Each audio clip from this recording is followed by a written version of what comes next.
అందరికీ నమస్కారం అండి. Welcome to my channel. ఈరోజు శుక్రవారము. మామూలుగా అయితే నేను ప్రతిరోజు ముందు రోజు రాత్రే కిచెన్ అంతా క్లీన్ చేసుకుంటాను. కానీ నిన్న నాకు కొద్దిగా తలనొప్పి ఉండడం వల్ల నేను క్లీన్ చేసుకోలేకపోయాను. అందుకే ఈరోజు ఉదయాన్నే లేచి కిచెన్ అంతా క్లీన్ చేసుకుంటున్నాను. నేను 7 శనివారాల వెంకటేశ్వర స్వామి వ్రతం చేస్తున్నానని ఆల్రెడీ నా ఛానల్లో వీడియో పోస్ట్ చేశాను. ఈ వ్రతానికి ముందు రోజు నేను కొన్ని చిన్న చిన్న పనులన్నీ ముందుగానే చేసుకుంటానండి. ఇలా చేసుకోవడం వల్ల నాకు వ్రతం రోజు దాదాపు 1 గంట సేపు టైం సేవ్ అవుతుంది. ఆ పనులేంటో, అలాగే పూజకు కావాల్సిన సామాగ్రి ఏమేమి మనం ముందు రోజు సిద్ధం చేసుకోవాలో అన్నీ ఈరోజు ఈ వీడియోలో అయితే నేను మీకు చెప్తాను. ఇప్పుడైతే ముందుగా నేను కిచెన్ అంతా క్లీన్ చేసుకొని ఇల్లంతా శుభ్రం చేసుకుంటున్నాను.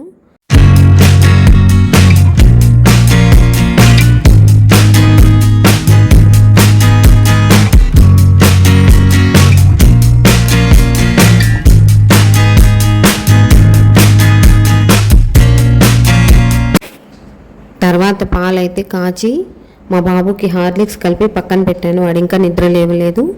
నేను టీ చేసుకొని తాగేశాను. నాకైతే ఉదయం 1 కప్పు కంపల్సరీ టీ తాగాలి, లేదంటే ఆ రోజంతా ఏదో వెలితిగా అనిపిస్తుంది. అందుకే కిచెన్ పని అయిపోయిన వెంటనే 1 కప్పు వేడివేడిగా టీ చేసుకొని తాగుతాను. అప్పుడు కానీ నాకు రోజు మొదలైనట్టు అనిపించదు.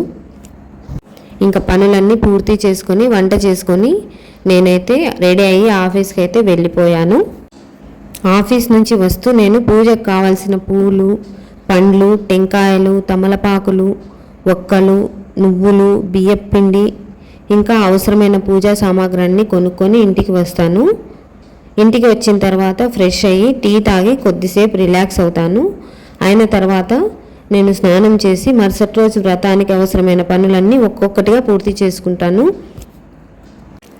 ముందుగా స్వామివారి పూజకు కావాల్సిన సామాగ్రి అయితే చూసేద్దాం. పసుపు, కుంకుమ, ఆవు నెయ్యి, వత్తులు, గంధము, పంచామృతం కోసం తేనె, ఒక పసుపు కలరు వస్త్రం అండి, అది పీఠం మీద పరచడానికి, అలాగే విఘ్నేశ్వరుడికి ఒకటి మరియు వెంకటేశ్వర స్వామికి ఒకటి టెంకాయ. ఇప్పుడు చూపిస్తున్న దాన్ని వత్తి పత్తి అంటారంటండి. అది మనము స్వామికి వస్త్రంలాగా సమర్పిస్తాము. ఇంకా ఆకులు, ఒక్కలు, పిండి దీపాలు చేసుకోవడానికి, అలాగే ముగ్గు వేయడానికి బియ్యం పిండి. స్వామివారికి నల్ల ద్రాక్ష పెడితే చాలా మంచిదంటారు, అందుకోసం నల్ల ద్రాక్ష. నువ్వుల లడ్డూలు చేయడానికి నువ్వులు మరియు బెల్లము, శనగిత్తనాలు, పంచామృతం కోసము మరియు దేవుడికి నైవేద్యంగా పెట్టడానికి అరటి పండ్లు, స్వామివారికి యజ్ఞోపవీతం సమర్పించడానికి, అలాగే యజ్ఞోపవీతము 2 తెచ్చుకోవాలండి, ఒకటి విఘ్నేశ్వరుడికి మరియు ఒకటి వెంకటేశ్వర స్వామికి. ఇలా పూజా సామాగ్రి అంతటిని తెచ్చి ముందు రోజే రెడీ చేసి పెట్టుకోవాలి.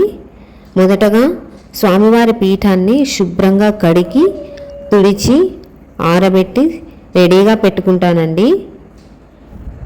తర్వాత స్వామివారి పీఠం పైన పరిచే పసుపు వస్త్రాన్ని మనం ప్రతివారం మార్చాల్సిన అవసరం లేదు. అదే వస్త్రాన్ని మనము పూజ అయిపోగానే శుభ్రంగా ఉతికి ఆరబెట్టి మళ్ళీ ఉపయోగించుకోవచ్చు. నేను కూడా అలాగే పసుపు వస్త్రాన్ని శుభ్రంగా ఉతికి ఆరబెట్టుకుంటాను ముందు రోజే. ఇంకా స్వామివారికి సంబంధించిన పూజా సామాన్లన్నీ ముందు రోజే నేను నీట్గా కడిగి తుడిచి ఆరబెట్టుకుంటానండి. ఒక్కొక్కటి నీట్గా తుడిచేసి ఆరబెట్టేసుకుంటాను. అలాగే దేవుని ప్రసాదాలకి అవసరమైన వంట సామాగ్రిని అంతటినీ కూడా నేను ముందు రోజే రెడీగా పెట్టుకుంటాను. అన్నీ మనము నెక్స్ట్ రోజు వెతుక్కోవడానికి చాలా టైం పడుతుంది. అన్నీ ఒకే చోట సిద్ధం చేసి పెట్టుకుంటే మనకు చాలా టైం అయితే సేవ్ అవుతుంది. ఇలా అన్నీ అయితే తుడిచేసి ఆరబెట్టేసుకుంటాను నేను.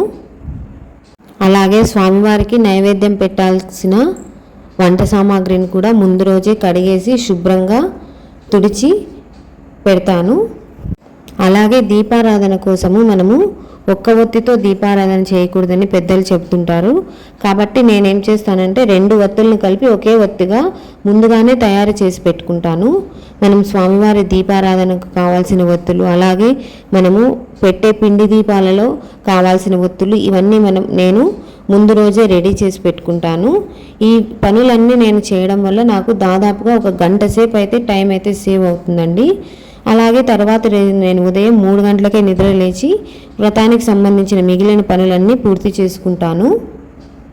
మనము ముఖ్యంగా స్వామివారికి ఎంతో ఇష్టమైన తులసిమాలను అయితే మర్చిపోకూడదండి. ఇలా చూడండి, ఈ వీడియోలో చూపిస్తున్నట్లు నేను అంతా సామాగ్రిని అంతటిని ఒక చోట ముందుగానే రెడీ చేసి పెట్టేసుకుంటాను. నేను ఈ 7 శనివారాల వ్రతం కూడా ఎలా చేశాను అనేది పూర్తి విధానాన్ని నా ఛానల్లో వీడియోగా షేర్ చేశాను. మీరు ఆ వీడియోని కూడా తప్పకుండా చూసేయండి. ఇంకా రోజు మాదిరిగానే వంటగదిని అయితే నేను ముందు రోజే శుభ్రం చేసేసుకుంటాను. ఇంకా పూజ రోజు నాకు చాలా పని ఉంటుంది కాబట్టి ముందు రోజే అంతా తుడిచేసి నీట్గా అయితే పెట్టేసుకుంటాను. ఈ వీడియో అయితే మీకు ఉపయోగపడిందని అనుకుంటున్నాను. మీకు ఈ వీడియో నచ్చినట్లయితే ఒక లైక్ చేసి షేర్ చేసి నా ఛానల్ని సబ్స్క్రైబ్ చేసుకోండి. అలాగే పక్కనున్న బెల్ ఐకాన్ని కూడా ప్రెస్ చేయండి.